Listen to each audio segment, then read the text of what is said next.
Hello बच्चों, कैसे हो आप लोग। उम्मीद है बहुत अच्छे होंगे। और आज के क्लास में हम लोग बिहार बोर्ड क्लास 5 के हिंदी के चैप्टर 14 को पढ़ेंगे। चैप्टर 14 जो है दोहे हैं।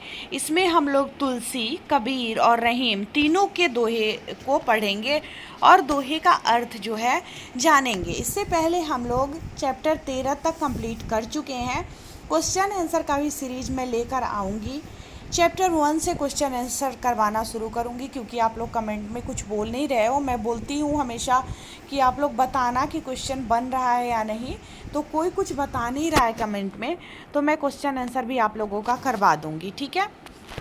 और चलिए हम लोग शुरू करते हैं। जो दोहे हैं उसका अर्थ जानते हैं। जैसे तुलसी के दोहे हैं। सबसे पहले, का वर्षा जब कृषि सुखाने, समय चूकी पुनि का पछताने। जैसे जब खेती सूख जाए तो फिर वर्षा होने का क्या मतलब है, कोई मतलब नहीं है। जब फसल सूख ही गया तो वर्षा हो या ना हो उसका कोई मतलब नहीं रह जाता। उसी प्रकार अगर समय चूक जाए तो फिर पछताने से कोई फ़ायदा नहीं है। जैसे अगर आप टाइम पे पढ़ाई नहीं करते हो और पता चलता है कि परीक्षा के समय आपको कुछ आता ही नहीं है, तो उस समय क्या होता है, पछतावा होने लगता है कि काश हम पढ़े रहते। अगर हम समय को बर्बाद नहीं किए रहते तो हम अभी क्वेश्चन का आंसर लिख रहे होते, लेकिन हम बैठ के और बच्चों का मुंह देख रहे हैं। जो बच्चे पढ़े हैं वो लिख रहे हैं। तो जब समय चूक जाता है तो फिर पछताने से कोई फ़ायदा नहीं होता है। इसके बाद है, तुलसी इस संसार में भांति भांति के लोग, सबसो हिलमिल चालिए नदी नाव संजोग। इस संसार में अगर आप आसपास नज़र दौड़ाएंगे तो आपको किस्म किस्म के लोग, अलग अलग तरह के लोग जो है देखने को मिलेंगे, है कि नहीं। मिलते हैं ना अलग अलग तरह के। लेकिन हम लोगों को सबसे मिलजुल के रहना चाहिए, सबसे हिलमिल चालिए। जैसे नाव नदी से संजोग कर ही चलता है, उसी तरह हम सबको भी मिलजुल कर ही चलना चाहिए। जैसे नाव नदी के संजोग कर ही चल पाता है, उसी तरह, ठीक है। परहित सरिस धर्म नहीं भाई, पर पीरासम नहीं अधमाई। तुलसीदास कहते हैं कि भैया, परोपकार के समान, परोपकार मतलब दूसरे का उपकार करना होता है, उसको परोपकार बोलते हैं। परोपकार के समान कोई धर्म नहीं है और दूसरों को दुख देने के समान दुनिया में कोई भी पाप नहीं है। हम पाप पुण्य को खोजते हैं ना कि क्या पाप होता है और क्या पुण्य होता है।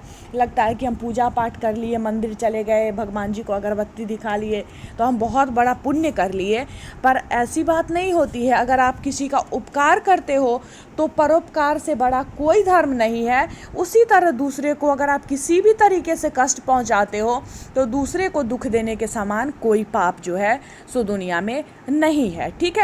तो ये तो था तुलसीदास जी का दोहा। अब जो हम लोग पढ़ेंगे वो रहीम का दोहा है। रहीम के दोहे में रहीमन रहीमन लगा रहता है, ठीक है। रहीमन विपदा हूँ चली, जो थोड़े दिन होए, हित अनहित या जगत में जानी परत सब कोय। विपदा जो आती है, विपदा मतलब विपत्ति, दुख, ठीक है।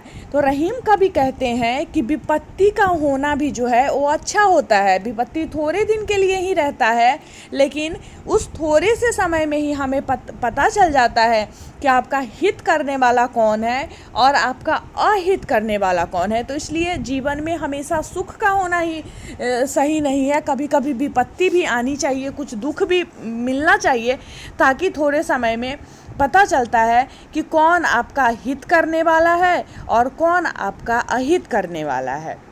मतलब अपने पराये का पता जो है इसी समय विपत्ति में ही चलता है। इसके बाद है, बड़े बड़ाई ना करे, बड़े न बोले बोल, रहीमन हीरा कब कहे, लाख टका मोल। जो लोग बड़े होते हैं, श्रेष्ठ होते हैं, बुद्धिमान होते हैं, वो कभी भी अपनी बड़ाई स्वयं नहीं करते हैं। क्या होता है, हम लोग क्या करते हैं, कोई हम लोगों की बड़ाई कर देता है तो खुश होते हैं, या खुद अपनी बड़ाई करने लगते हैं कि अरे हमको तो बहुत आता है, हमको तो ये सब याद है, हम तो ऐसे हैं, हम तो वैसे हैं। मतलब अपनी बड़ाई स्वयं करने लगते हैं। लेकिन बड़े लोग अपना मूल्यांकन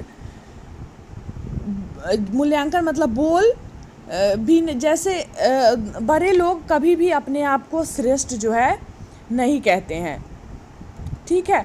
जैसे हीरा जो है अपना मूल्य कभी नहीं बताता है कि मैं कितने रुपए में बिकूंगा, मतलब मैं लाख टके का हूँ, ये कभी नहीं बताता है। उसी तरह बड़े लोग जो है सो अपनी बड़ाई खुद नहीं करते हैं, ठीक है। इसके बाद है एक साधे सब सधै, सब साधे सब जाई, रहीमन सींचे मूल को, फुलई फलई अघाई।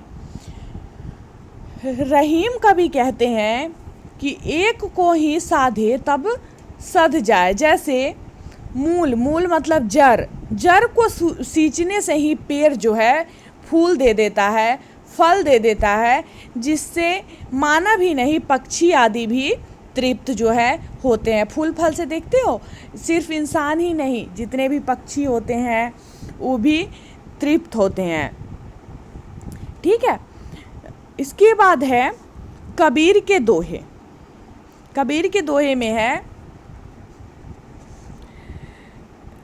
अतिका भला न बरसना, अतिकी भली न धूप, अतिका भला न बोलना, अतिकी भली न चुप। कबीर कहते हैं कि ज़्यादा अगर बारिश भी हो जाए, ज़्यादा बरसना भी जो है वो अच्छा नहीं होता है। देखते हो अभी ही इतनी बारिश हो रही थी कि गली गली में पानी लग गया था, जगह जगह बाढ़ आ गया था। तो अच्छा लग रहा था? नहीं अच्छा लग रहा था, बहुत मतलब उससे परेशानी हो रही थी बारिश से। लेकिन वही बारिश अगर काम के हिसाब से बरसता है, जिससे फसल को फ़ायदा होता है, इंसान को कोई तकलीफ़ नहीं होती है, तो उस समय वो बारिश जो है अमृत की तरह लगता है। इसी तरह ज़्यादा धूप भी अगर हो जाती है तो अच्छा नहीं है। नहीं धूप होती है, देखते हो ठंड के मौसम में नहीं धूप होती है, उसी से लोग परेशान होने लगते हैं कि एक एक महीने तक धूप नहीं निकल रही है।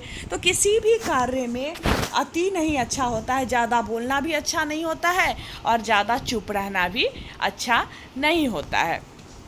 इसके बाद है करत करत अभ्यास ते, जरमति होत सुजान, रसरी आबत जात ते, सिल पर परत निशान।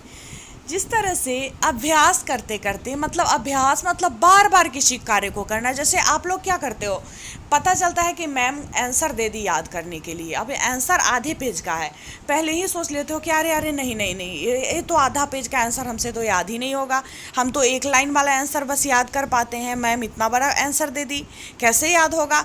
तो फिर पहले ही हम हार जाते हैं, तो फिर उस कार्य को नहीं कर पाते हैं। लेकिन हम थोड़ा थोड़ा करके अभ्यास करते हैं, अगर उसी आंसर को हम एक एक लाइन करके याद करेंगे तो फिर क्या होता है, याद हो जाता है। इसलिए अभ्यास करते रहने पर जो मूर्ख लोग जो होता है वो भी चतुर हो जाता है, वो भी समझदार हो जाता है। जिस तरह से बार बार रस्सी के आने से पत्थर पर भी निशान पड़ जाता है। पत्थर कितना मजबूत चीज़ होता है, उस पर एक साधारण रस्सी से निशान बन जाता है। उसी तरह बार बार अभ्यास करने पर हम किसी भी कार्य को कर सकते हैं।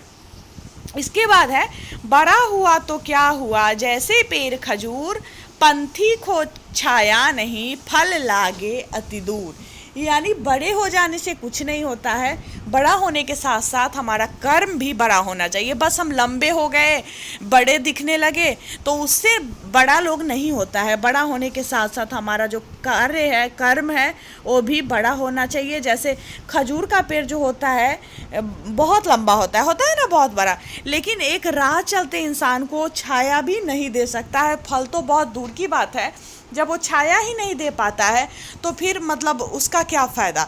जैसे देखते हो जब बहुत धूप में जाते रहते हैं, बहुत परेशान रहते हैं, तो कोई छायादार वृक्ष होता है, तो जो राही होते हैं, पथ पे चलने वाले पंथी होते हैं, सो थोड़ी देर उस छाया में रुक के आराम कर लेते हैं। लेकिन क्या खजूर के पेड़ के नीचे, तार के पेड़ के नीचे आराम कर सकते हैं? नहीं कर सकते हैं। पेड़ कहने के लिए तो बहुत बड़ा है, फल तो दूर की बात है कि उसका लोग खाए, सबसे पहले तो वो छाया ही नहीं दे पाता है, तो फिर उसका क्या फ़ायदा। ठीक है, तो चलिए, ये जो चैप्टर था इसमें तुलसी, रहीम और कबीर के दोहे हम लोग पढ़े हैं। और इसमें कुछ कठिन शब्द है, जैसे सरिस। सरिस का मतलब होता है समान, और सम का मतलब भी होता है समान। इसके बाद है अधमाई। अधमाई मतलब पाप होता है। विपदा मतलब संकट और मुसीबत होता है। अघाना मतलब पेट भर खाना, साधना मतलब अभ्यास करना, प्रयास करना, जरमति मतलब मूर्ख, सुजान मतलब चतुर, सिल मतलब पत्थर और संजोग मतलब मेल। ठीक है, तो फिलहाल इस क्लास में इतना ही।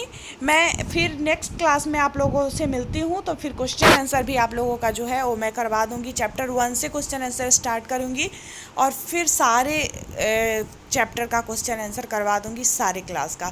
तो आप लोग अपने फ्रेंड्स के बीच इसको शेयर ज़रूर करिएगा वीडियो को, ताकि उन लोगों को भी फ़ायदा हो पाए। तो चलिए मैं मिलती हूँ फिर नेक्स्ट क्लास में, तब तक के लिए बाय बाय।